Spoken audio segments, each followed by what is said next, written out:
The scriptures declare, "My temple will be called the house of prayer for all nations, but you have turned it into a den of thieves." What a striking line from one whom we see as compassionate, loving, kind, and merciful. Would you believe that it was Jesus Christ who said that? John 2 verses 14 to 15 tells us how Jesus displayed his anger. In the temple, he found those who were selling oxen and sheep and pigeons, and the money changers sitting there. And making a whip of cords, he drove them all out of the temple with the sheep and oxen.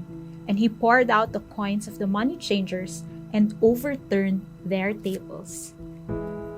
Jesus was intense and passionate about protecting the temple. He knew what it represented. It was his Father's dwelling place, a sacred ground for worship.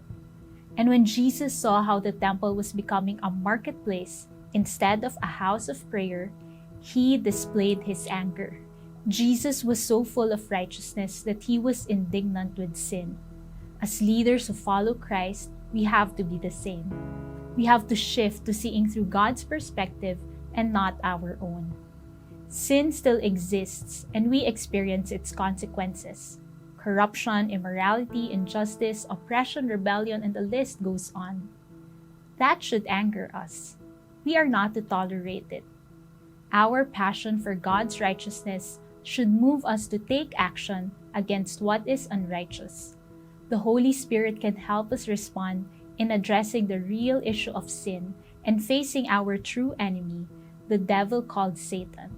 We are able to do this because Jesus Christ cleansed us and made us righteous for the sake of God's kingdom.